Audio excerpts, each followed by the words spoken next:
Vamos abrir aí a Bíblia ou então acompanhar no telão Daniel, capítulo 4, versículos 14 e 15.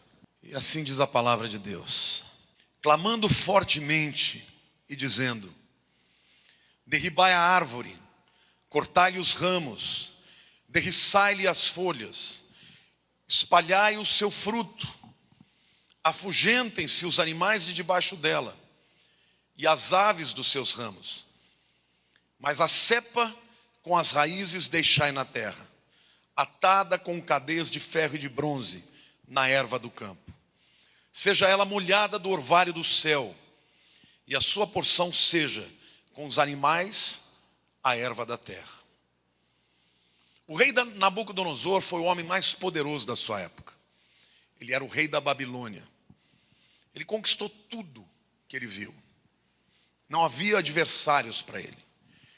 E ele foi se tornando cada vez mais orgulhoso e soberbo, a ponto de exigir que se fizesse uma imagem de ouro colossal, diante da qual todos os seus súditos deveriam adorar. Isso irritou a Deus, uma afronta para Deus, porque toda idolatria agride a Deus. Porque Deus não é semelhante a nenhuma imagem, e ninguém lhe é comparável. Nabucodonosor, então, um dia tem um sonho, onde ele vê uma grande árvore frondosa, árvore debaixo da qual as pessoas descansavam nas suas sombras, comiam dos seus frutos, uma árvore extraordinária. Mas de repente ele vê e tem uma visão de uma ordem que vem do céu para que se cortasse a árvore. E ela é cortada, sobrando somente uma cepa com as raízes. E a ordem que vem do céu diz: a árvore está sendo cortada, mas a cepa e a raiz, coloque uma corrente sobre ela para que ninguém a arranque. E Deus fala, durante todo o período do juízo, esta cepa que sobrou vai ser alimentada com o orvalho do céu. Eu preguei já essa mensagem há um tempo atrás, mas Deus me deu um enfoque completamente diferente, inclusive usando textos diferentes da primeira mensagem que eu preguei. Porque agora eu quero que você saiba que isso diz respeito a nós. O texto primariamente fala de Nabucodonosor. Fala que Deus estabeleceu juízo sobre ele e que ele passou 7 anos enlouquecido, endoidecido, perdeu a razão e ficou no campo pastando e comendo com as feras. Imagine um homem que tinha tudo, riqueza, poder, ficou louco. E durante 7 anos viveu dessa maneira, até que cumpriu o prazo do juízo. E Deus o restitui para a posição que ele tinha. E então ele dá glória a Deus. Mas o que Deus falou para mim, para profetizar na sua vida, que esta árvore frondosa é o Brasil. Esta árvore frondosa é a nação que o mundo olha com admiração. Eu tenho viajado muito para o mundo todo. E onde quer que eu vá, as pessoas dizem: o Brasil é a nação do futuro. O Brasil é uma nação pujante, que tem um povo maravilhoso. O Brasil ainda vai ser a maior nação da terra. As pessoas dizem isso. Mas acontece que, seja por conta do afastamento das pessoas de Deus, seja por conta das agressões a Deus, que todos os governantes e mandatários dessa nação têm feito, chegou o tempo de Deus passar a foice. E o Brasil está agora vivendo um dos momentos mais terríveis da sua história. Crise econômica, crise política, crise ética, crise moral, crise de credibilidade. A nossa principal empresa se tornou o foco do maior escândalo de corrupção da história. Isso é só a ponta do iceberg. Porque não é só o Petrolão, não é só o Mensalão, tem o escândalo do BNDES. E o que nós estamos vendo hoje é o mundo perplexo e os brasileiros perplexos. Vocês querem ver um sinal de que Deus está fazendo uma obra, inclusive através desta igreja, porque esta igreja tem um chamado profético? Há um homem chamado Deltan Dallagnol. É ele que é o mentor daquele projeto de iniciativa popular das 10 medidas da corrupção. Esse homem é a pessoa mais difícil de se encontrar. A agenda dele é lotadíssima. Domingo passado nós tivemos o Reviva, o Aviva Leopoldina. E alguém do MP que tem ligação com este homem ficou muito impactado.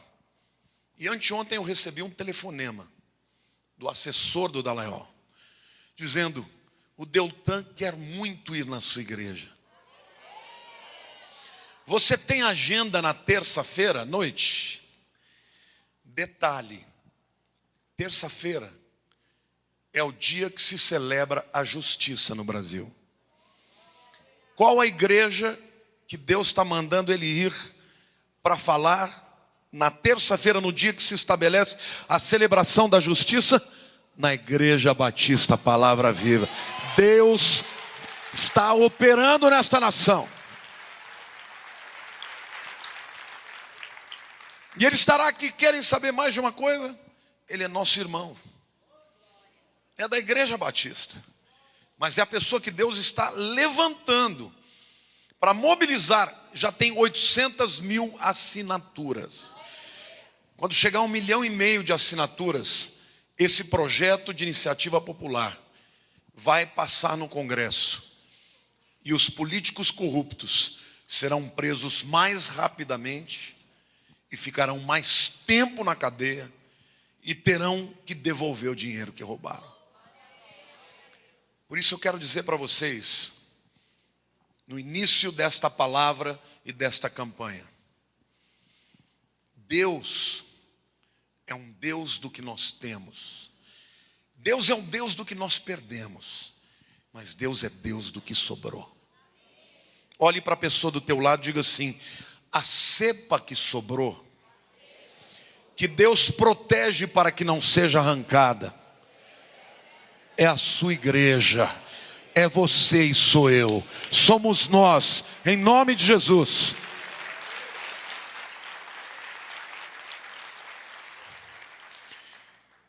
Isso é Deus dizendo para o inferno: você não pode levar tudo.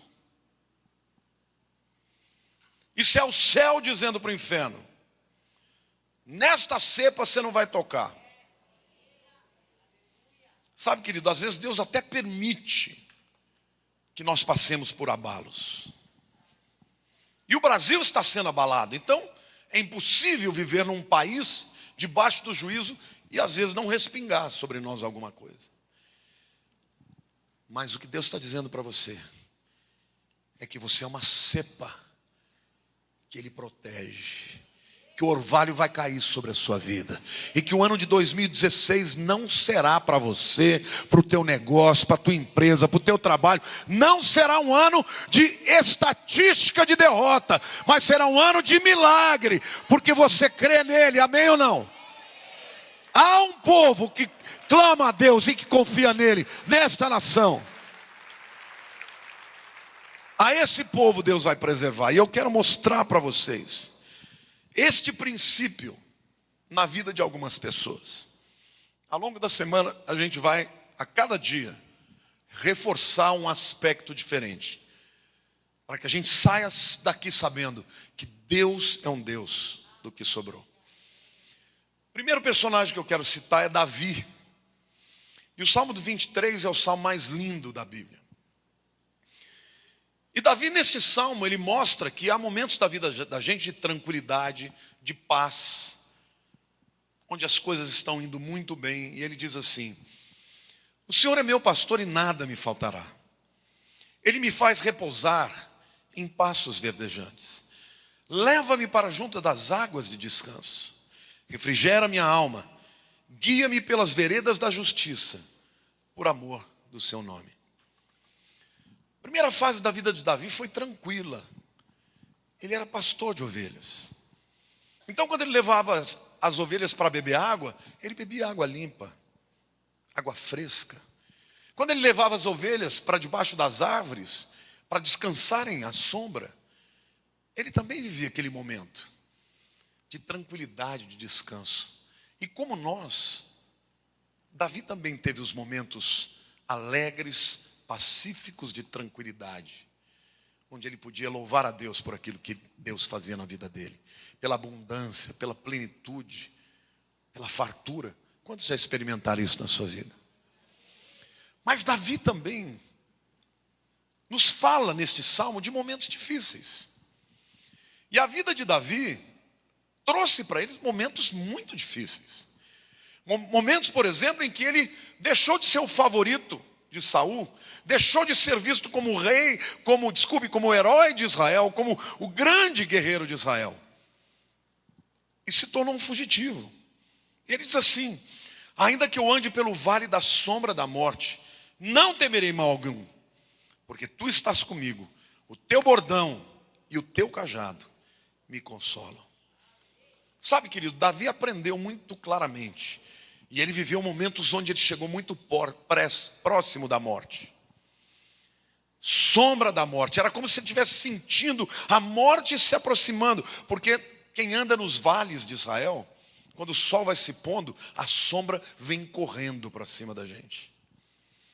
Em alguns momentos ele sentiu assim, mas naquele momento, ainda que tudo de bom que ele tinha passado tivesse lhe sido tirado, ele diz: a tua vara e o teu cajado me consolam.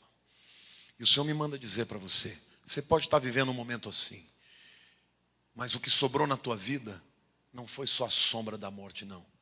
Foi um cajado de Deus na sua vida, que vai te conduzir para fora deste momento de terror, e vai te conduzir para novamente viver a abundância e a segurança do Senhor. Amém? Diga assim: o meu Deus é Deus do que sobrou. Pode liberar seu louvor e o seu júbilo.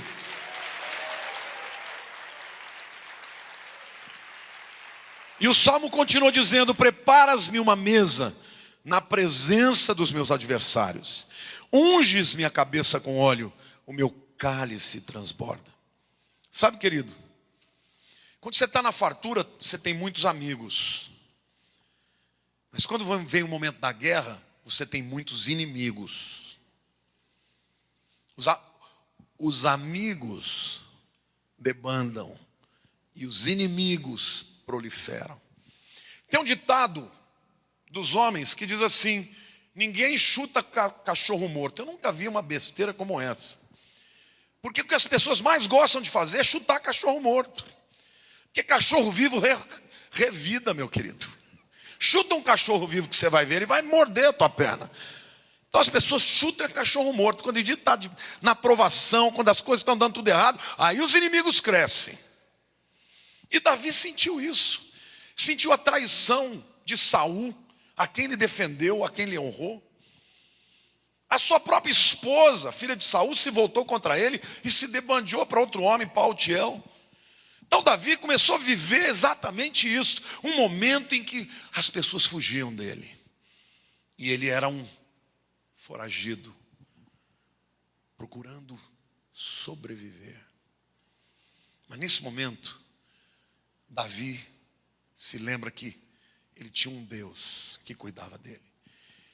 E a única coisa que sobrou para Davi foi a promessa de Deus. De que diante de tantos adversários, Deus haveria de preparar uma mesa cheia de abundância diante dos seus inimigos.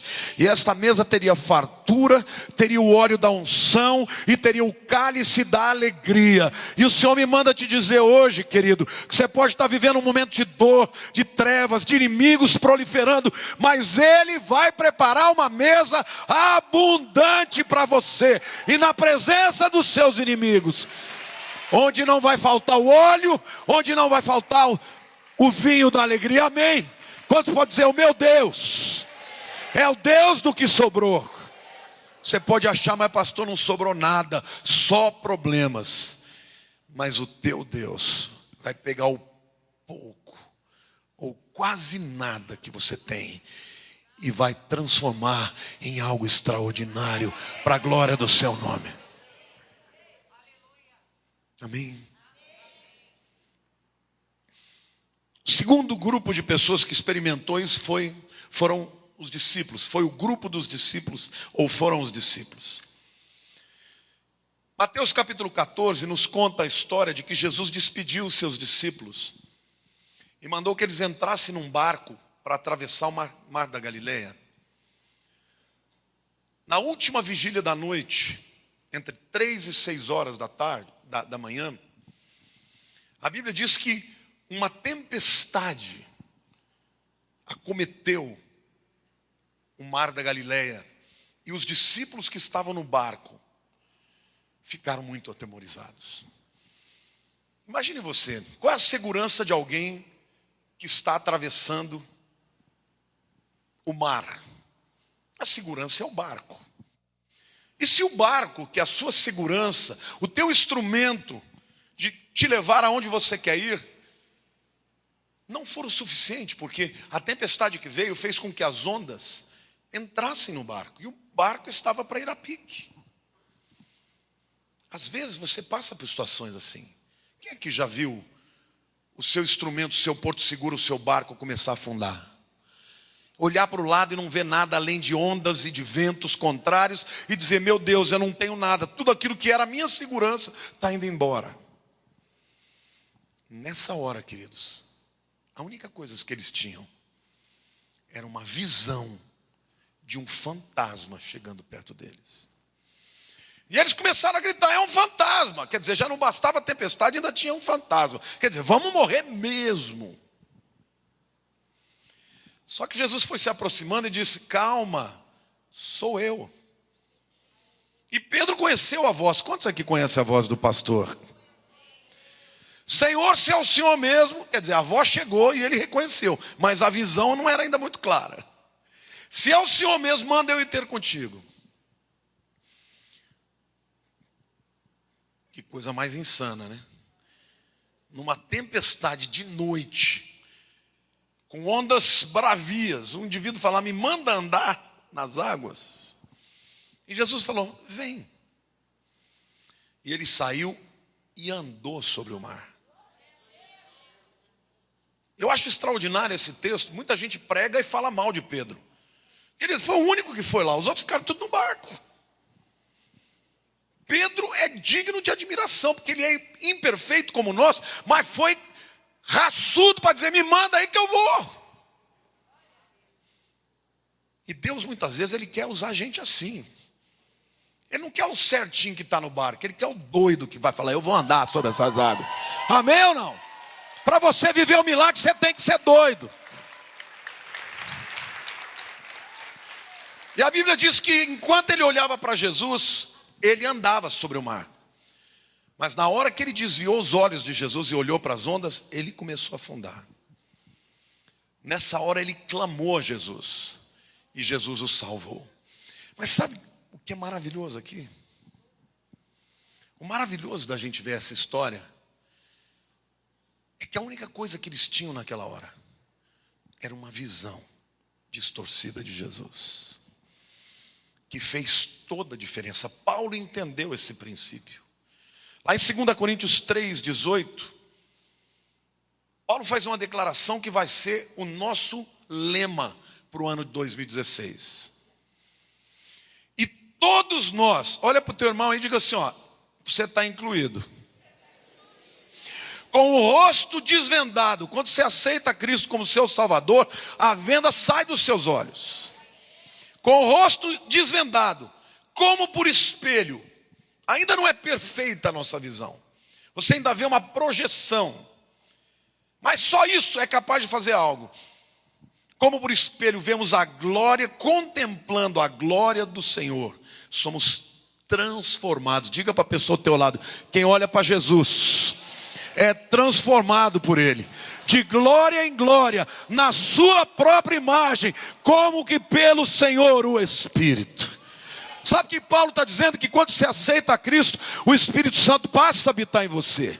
E ele começa a fazer você olhar para Jesus. E quando você olha para Jesus, você começa a ser transformado e se tornar o que Ele é. Queridos, Jesus anda sobre as águas. Pedro, olhando para Jesus, começou a ter a capacidade que Jesus tem de andar sobre as águas. Quando ele tirou a visão de Jesus, ele voltou para a sua capacidade e tibum. Que Deus me mandou dizer para você: o ano de 2016, para quem olhar para Jesus, vai adquirir as suas habilidades de andar e viver e experimentar o milagre. Quantos aqui podem dar uma glória a Deus? Diga aleluia! Aplauda o Senhor! Diga eu creio!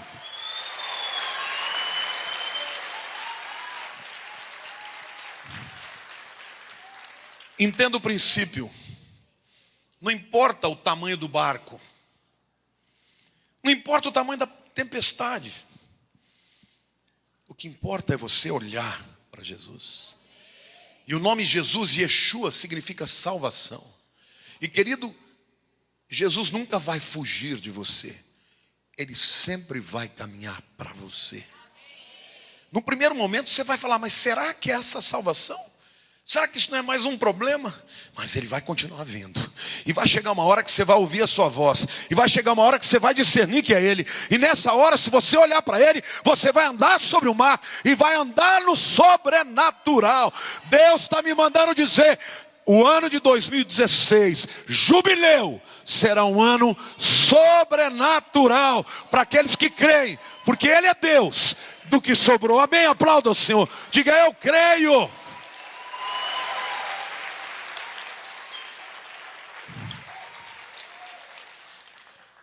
Pare de olhar para as circunstâncias.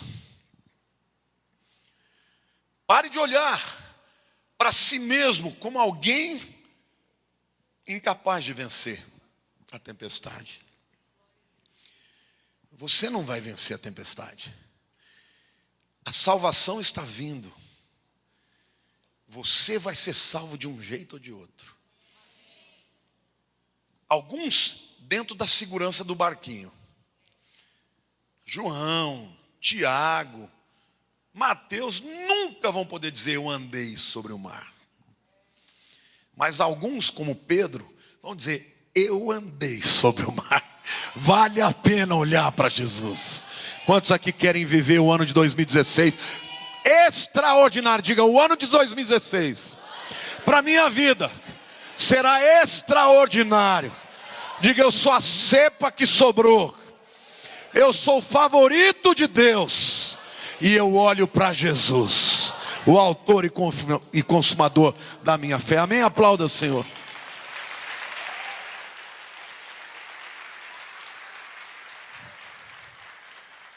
Deus não precisa de muito. Ele sempre vai deixar sobrar alguma coisa. E através desse pouco, Ele vai fazer um milagre. Terceira pessoa que experimentou essa verdade foi José. José é outra pessoa que viveu a primeira fase da sua vida na boa. Favorito do pai, tratado com favor, com graça. Os irmãos iam trabalhar no trabalho duro da lida e ele ficava em casa com o papai. De vez em quando levava uma comidinha para os irmãos. Ganhou um casaco colorido que era caríssimo, feito pelo próprio pai. E ele tinha os seus sonhos. E nos sonhos que ele tinha, ele ia governar sobre os seus irmãos. Vocês conhecem a história. Ele perdeu o conforto, perdeu a presença do pai, a segurança do pai. Foi vendido como escravo. E quando chegou na casa de Potifar, ele foi vendido para servir. Perdeu tudo. Não, tudo não. Quase tudo. Sobrou alguma coisa. E eu vou ler para vocês aqui, o texto diz, Gênesis 39, 1 e 2, que diz o seguinte: José foi levado ao Egito, e Potifar, o oficial de Faraó, comandante da guarda egípcio, comprou dos ismaelitas que o tinham levado para lá. O Senhor era com José, que veio a ser homem próspero, e estava na casa do seu senhor egípcio. José aprendeu uma coisa, querido, que não importava o que ele tinha, mas importava quem ele tinha. Diga assim: não importa o que eu tenho, importa quem eu tenho. José tinha o Senhor. Ele tinha perdido a segurança do pai, mas não perdera a segurança do Pai Celeste. Ele tinha perdido a liberdade que ele tinha, mas ele, ainda que estivesse em cadeias, ele era livre no seu espírito. E onde quer que ele estivesse, ele prosperava, porque ele tinha o Deus Todo-Poderoso favorecendo a vida dele. E é isso que eu profetizo na sua vida: você tem o Todo-Poderoso, e você vai viver um ano de 2016 do milagre. Agora, não adianta você ficar fazendo contabilidade, porque talvez o teu momento seja da cadeia. Talvez o teu momento seja de você estar olhando para as perdas. Mas é agora. Você tem que olhar para dentro e dizer: sobrou tudo para mim, porque eu tenho o Senhor e Ele está comigo. Diga para a pessoa ao teu lado: você pode ter perdido muita coisa, pode estar vivendo uma crise enorme, mas você ainda tem o Senhor. Diga aí: Deus é Deus do que sobrou. Amém. A quarta pessoa que experimentou isso também foi Gideão. Gideão foi chamado por Deus para fazer uma coisa que ele não queria. Os midianitas eram um povo terrível. Roubavam a colheita de Israel, roubavam as mulheres, violavam as mulheres, matavam os filhos. Eram de fato um povo que causava problema constante com Israel. E Deus vem e chama Gideão, um sitiante pobre, para ser o libertador, para ser o juiz. E ele faz um monte de testes, estava doido para que aquilo não fosse verdade. Mas quando Deus falou: é você mesmo, ele falou: tá bom. Então ele foi reunir os homens. 32 mil soldados. Ele deve ter pensado: puxa vida, um exército bom, né? Com isso aqui dá para fazer um estrago. Aí Deus falou: Gideão, não vai lutar com esse povo todo, não. Ah, não? Não. Você vai chamar o povo, vai conclamar o povo, fazer exatamente o que um general jamais pode fazer, né? Quem tiver com medo pode ir embora. Já pensou se você fizesse um alistamento militar no Brasil e dissesse: quem não quisesse se alistar não precisa? Não ia sobrar ninguém, meu irmão. E numa tacada só, 22 mil foram embora, sobrou 10 mil. Sobraram 10 mil. E ele falou: bom, não é tanto, mas dá para fazer um estrago. Deus falou: negativo, é muita gente ainda. E Deus fez o terceiro teste, mandou que eles bebessem água, e aquele que estivesse bebendo água e olhando para os lados, como deveria um soldado fazer, esses seriam os escolhidos. Sobraram 300. Você pode imaginar a cara do Gideão? Porque os midianitas, querido, eram milhares. Ele deve ter pensado: bom Deus, obrigado, viu? Me chama para a batalha e me deixa com essa miséria aqui. Deus é Deus do que sobrou. Gideão chega no arraial dos midianitas e ouve à noite uma conversa de 2 soldados. Um deles tinha tido um sonho. E nesse sonho ele via uma pedra rolando, que eles estavam sendo comidos como pães. E ele começa a ouvir aquilo, e um soldado falou assim: isso é uma visão, isso é um sonho do que vai acontecer, isso é o exército de Gideão que vai nos destruir. O camarada saiu dali cheio de autoridade. Ah, Deus é bom, eu vou me dar vitória. Vocês conhecem a história? Com 300 homens que sobraram, eles botaram os midianitas para correr. Deus é o Deus do que sobrou. Olha para a pessoa ao teu lado e diga assim: pode ter sobrado só uns 300 conto na tua conta, mas Deus vai fazer o pouco se multiplicar, porque Deus é o Deus do que sobrou. Amém? Glória a Deus.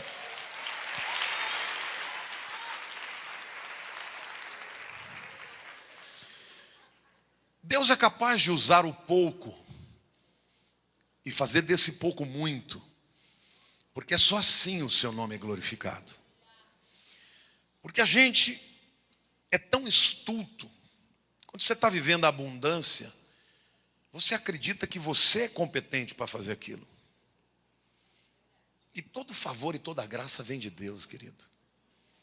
Então, às vezes, a gente precisa viver com pouco, passar por um momento de ter poucos amigos, poucas situações favoráveis, tudo difícil, tudo contra nós. Sabe para quê? Para que quando Deus puser a mão, você vai falar: foi tudo Ele que fez. Eu não podia fazer nada, mas Ele fez. E Ele vai fazer. Ele vai fazer. Quando você estiver olhando para a situação do Brasil e com medo, lembre: você é a cepa que sobrou. O teu Deus não está nem aí com a situação econômica do Brasil. Aliás, Ele é o responsável, Ele está abalando a árvore. Porque o povo brasileiro vai clamar a Deus e acreditar que o Salvador não é nem o PT, nem qualquer outro partido, mas vai clamar ao Deus que é o Salvador, e Ele virá na direção daqueles que clamarem a Ele, e Ele será o Salvador. Você pode escrever: quem crê vai experimentar o milagre no ano que o Brasil vai passar por uma grande recessão. Vai passar por uma grande recessão. Nós estamos vendo só o início dela. Agora, a próxima nota de classificação das agências de classificação, o Brasil já chegou no mínimo do grau de investimento.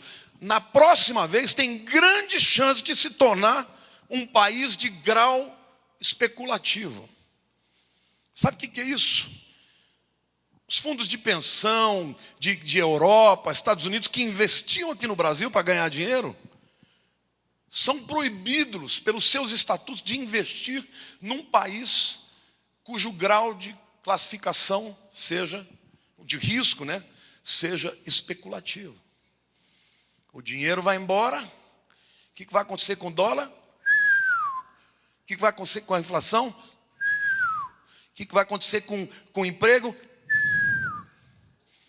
Não adianta falar está amarrado. Querido, vai acontecer. Está amarrado. Não adianta amarrar. Eu estou avisando que vai acontecer. Mas olha para a pessoa ao teu lado e diga assim: mas você é a cepa. E o Senhor bota uma corrente sobre a tua vida e fala: aqui não, inferno, nesse você não toca, porque é meu filho, sobre ele está minha unção, sobre ele está minha graça, sobre ele está meu favor.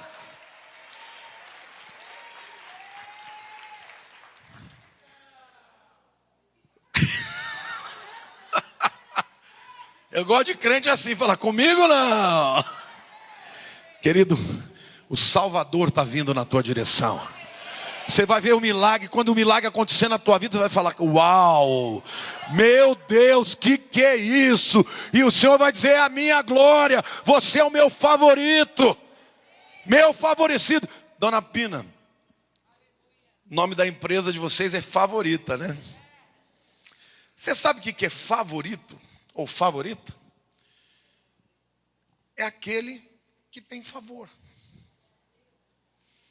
Favor é um substantivo, favorito é um adjetivo.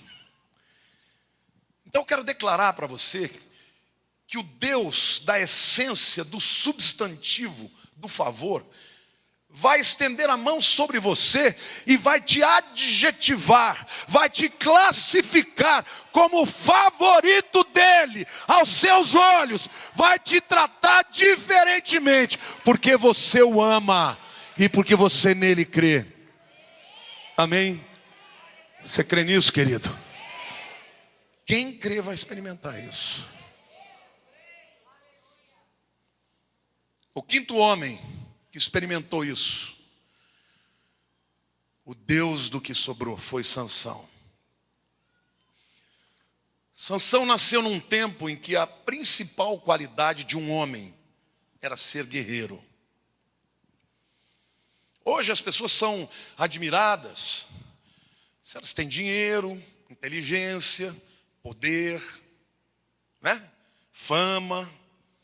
Vocês veem aí, as pessoas que são consideradas bons partidos, homens, né? Sansão, num tempo que o guerreiro era o homem admirado, ele tinha uma força sobrenatural. Não tinha adversário para ele. Ele matava leão, entrava numa luta contra 1000 filisteus com uma queixada de burro, matava 1000. Você já imaginou esse camarada entrar no meio do arraial e os camaradas, é que nem o Asterix e Obelix, lembra, né? Quando eles tomavam lá a poção, os caras já pulavam do precipício. Sansão era assim, só que Asterix e Obelix não existiu, Sansão existiu. Mas um dia esse camarada creu tanto em si mesmo, que ele revelou o seu segredo para uma mulher inimiga, que se passava como alguém que o amava, Dalila. E Sansão permitiu que o seu cabelo fosse cortado enquanto dormia, porque contou o segredo. E de um dia para o outro, ele perdeu a força, ele perdeu a honra, ele perdeu a liberdade, ele perdeu a visão, porque o cegaram. E ele foi levado preso, onde ficou trabalhando e sendo humilhado pelo povo inimigo, os filisteus. O homem a quem Deus ungiu para ser um juiz e um libertador, trocou os pés pelas mãos e se encontrou numa situação onde não sobrou nada. Me corrijo, quase nada. Sobrou uma coisa, o que foi? Sobrou o seu cabelo. Porque o cabelo cortaram, mas podia crescer de novo. E foi crescendo. E nesse período em que ele saiu do cabelo podado, até o cabelo chegar ao ponto que tinha que chegar, Deus foi falando com ele. E ele foi se arrependendo, foi se quebrantando. E a Bíblia diz que num determinado dia o levam para o templo de Dagon. E naquele dia se reuniram ali milhares e milhares de pessoas. E ele chegou acorrentado para ser espetáculo de ridículo. E ele pediu que colocassem-no entre duas colunas, onde ele pudesse se apoiar. E eles colocaram, e lá estava todo mundo, as autoridades, os soldados, o povo. E quando ele sentiu as duas colunas, ele clamou a Deus. E derrubou o templo com as próprias mãos. E a Bíblia diz, meus irmãos, que num só dia, Sansão matou mais filisteus do que em toda a sua vida.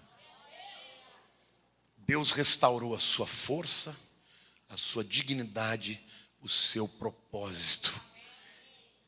E ele hoje é o homem conhecido de todos nós, por aquilo que Deus fez, reverteu o seu fracasso na sua vitória.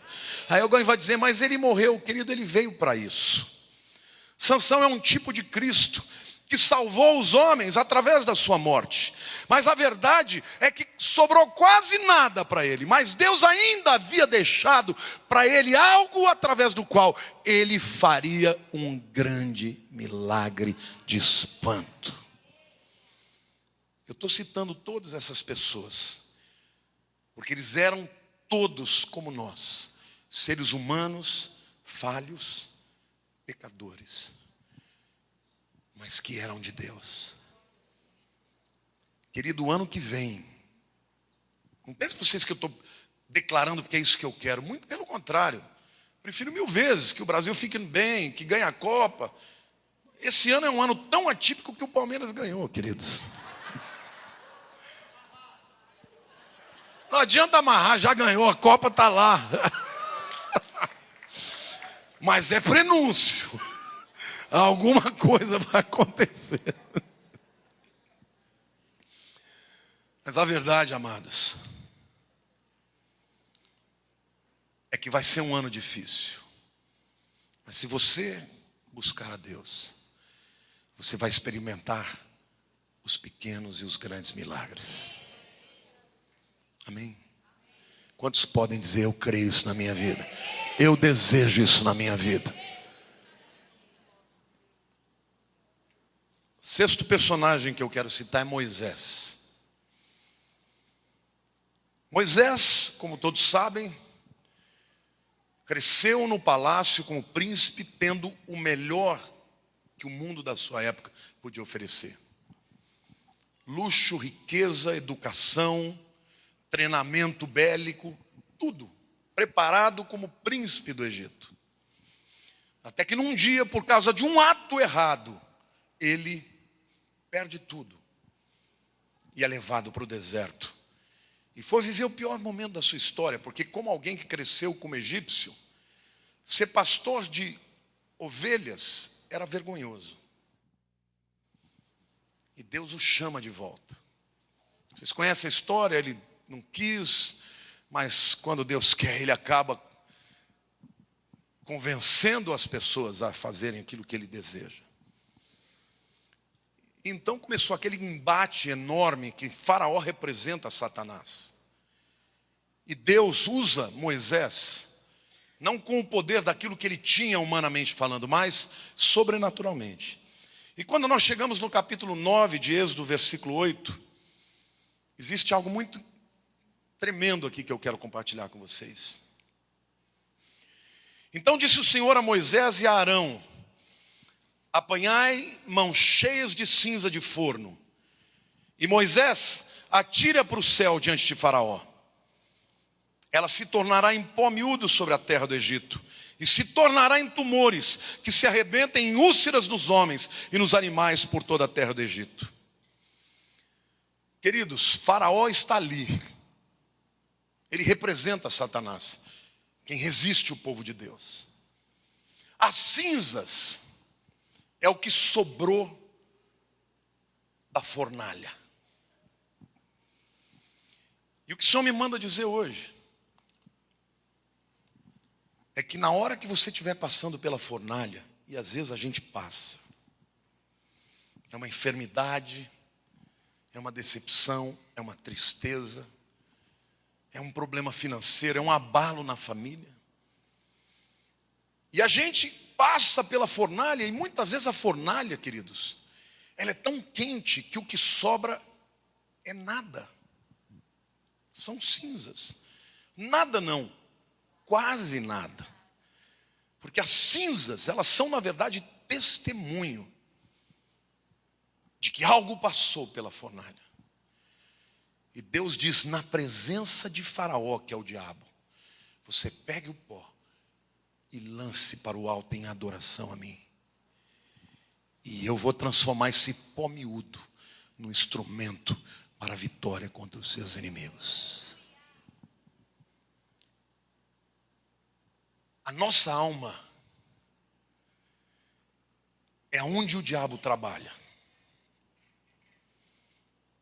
Satanás, quando ele quer tirar alguém, desviar alguém do propósito de Deus, ele vai e ataca a alma.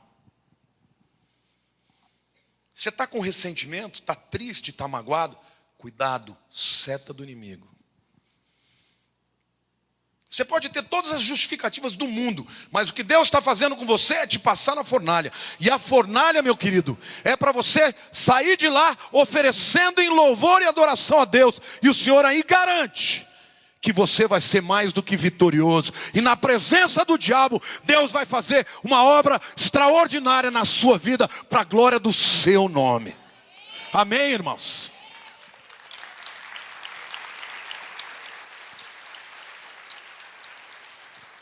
Agora, fornalha não é gostoso. Tem gente que pensa que fornalha é sauna. Não, querido, sauna é bom. Ah, estou na fornalha. Não, está na sauninha. Só vai ser fornalha quando queimar tudo que não presta e sobrar cinza.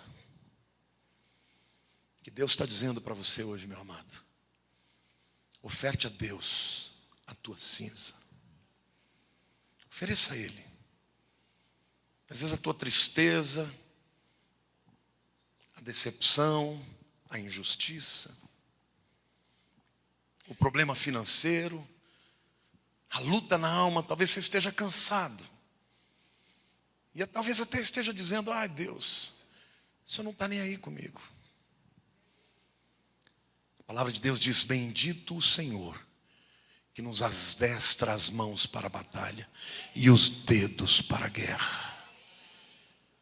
Essa área que está pegando tão forte em você é a área que Deus está tratando para fazer de você um adversário estupendo para Satanás. Para Deus falar para o diabo: está vendo? Por isso tem que ser na frente dele. Está vendo o meu servo? Está vendo a minha serva? Está sendo queimado, está passando pela fornalha, e ainda assim está me adorando, ainda assim está mortificando a carne, ainda assim está deixando o meu espírito agir. Agora, o diabo quer que você haja pela carne, que você revide, que você queira dar o troco. E Deus está dizendo: deixa passar pela fornalha. Sabe, queridos, 3 jovens tiveram que fazer uma escolha lá na Babilônia. Sadraque, Mesaque e Abednego. Eles eram favoritos do rei da Babilônia. Mas quando veio a ordem para adorar a estátua de Nabucodonosor, eles se recusaram. E eles foram levados para Nabucodonosor, que os amava. Eles eram sátrapas, autoridades, governantes da Babilônia.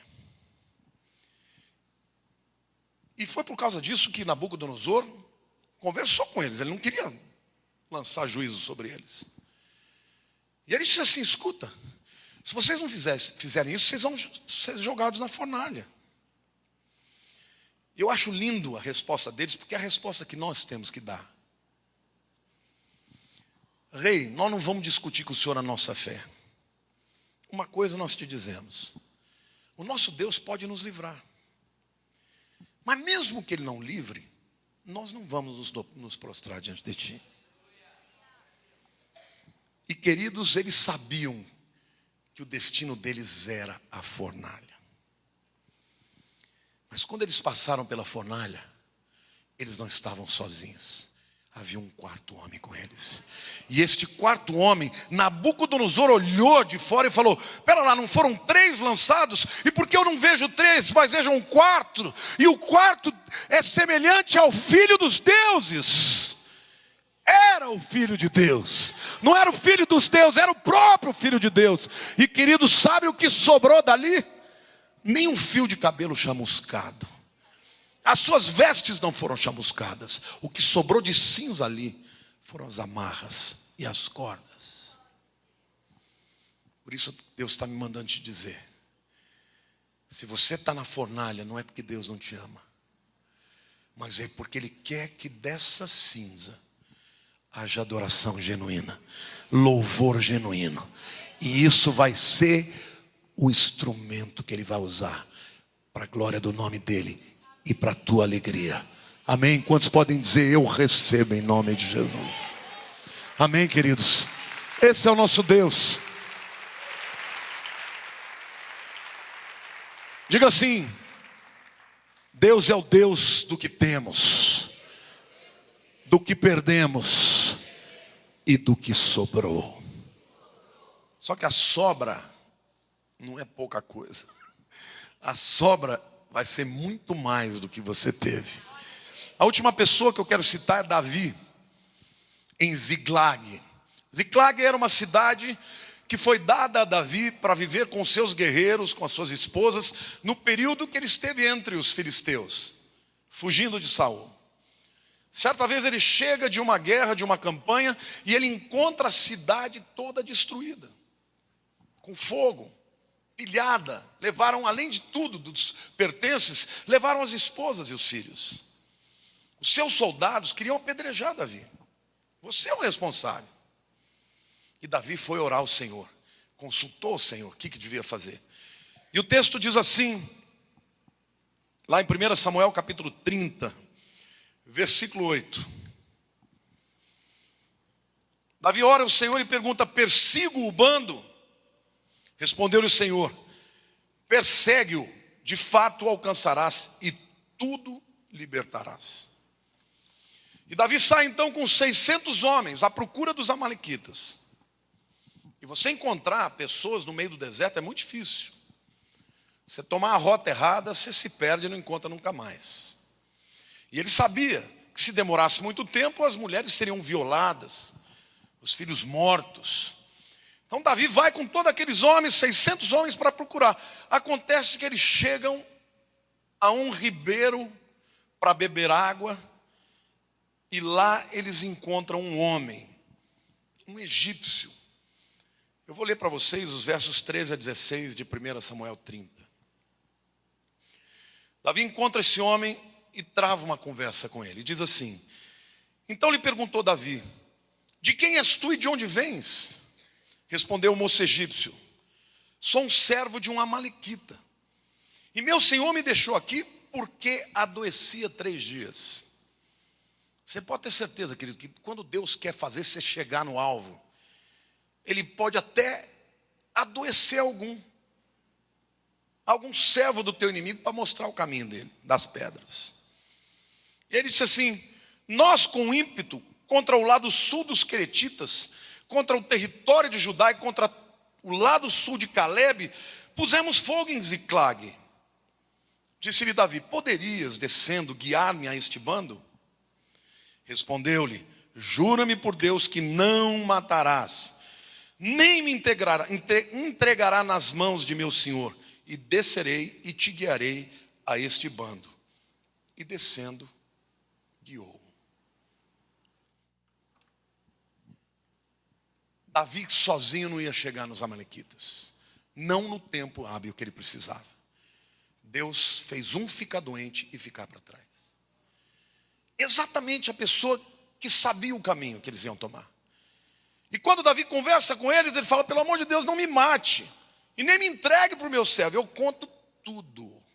Olha para o teu lado, a pessoa do teu lado, diga assim: o teu inimigo não sabe, mas Deus está deixando sobrar para trás aquele que vai contar tudo e que vai te conduzir até o triunfo, para a honra e glória do Senhor. Amém. Glória a Deus, irmãos. O que aconteceu? Davi chegou, estavam as mulheres, os filhos, os espólios, os despojos. Lutaram, venceram, tomaram tudo de volta, e ainda mais os espólios dos amalequitas que não eram deles. Deus é com os seus. Davi temia Deus. Davi era favorito de Deus.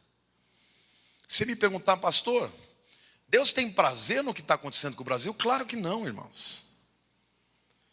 Deus não tem nada a ver com isso. Agora, quando os homens rejeitam a Deus, fazem leis contrárias a Deus, andam pelos seus caminhos, então Deus os entrega ao juízo. Mas aquele que ama o Senhor, que anda nos seus caminhos, vai prosperar. Eu quero ler um texto para vocês. A gente tem que, às vezes, justificar, porque as pessoas não entendem a diferença que há entre prosperidade e teologia da prosperidade. A teologia da prosperidade, queridos, é um horror. Porque nessa teologia, todo mundo vai ficar rico, né? E você só é feliz quando você tem dinheiro, uma conta bancária recheada. Isso não vem de Deus. Mas a palavra de Deus diz em Salmo 35, põe aí para mim, por favor, Tchuco, o texto, Salmo 35, 27.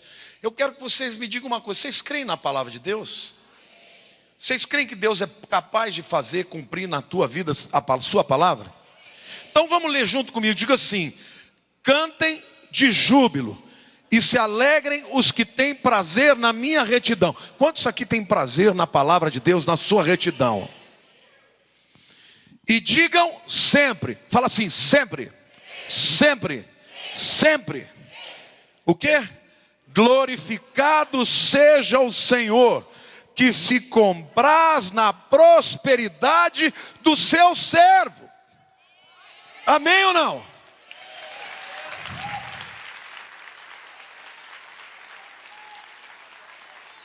Você crê que isso é para você ou não?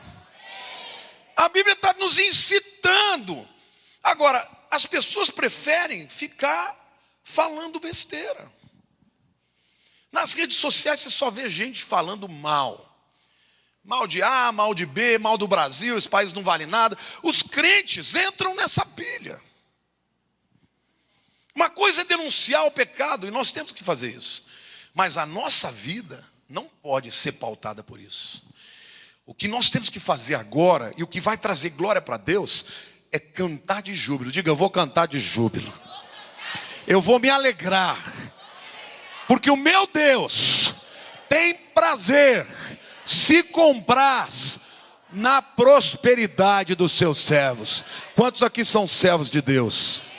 Você vai prosperar.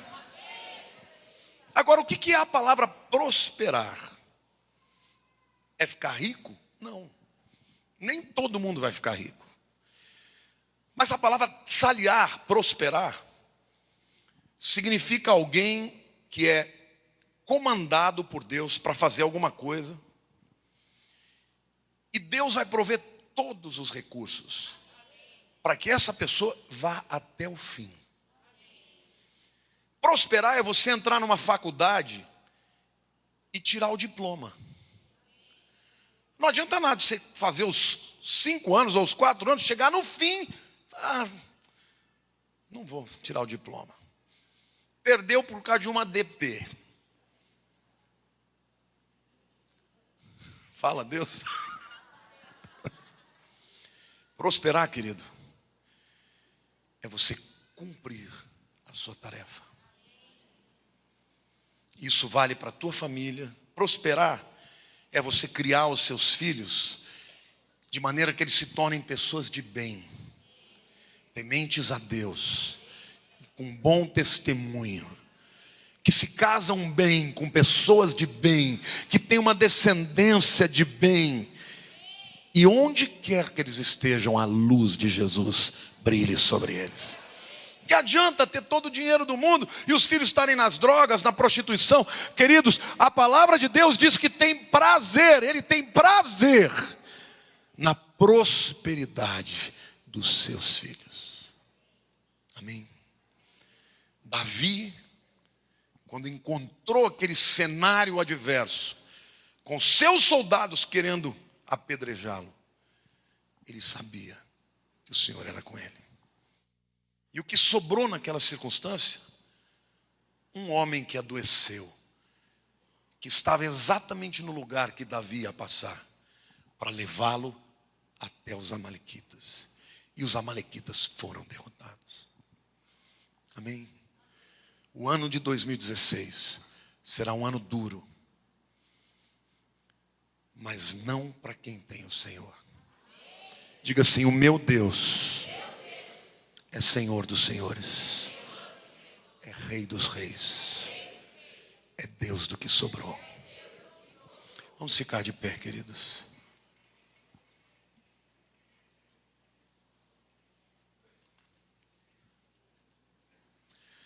Põe a mão no seu coração, diga: Senhor meu Deus,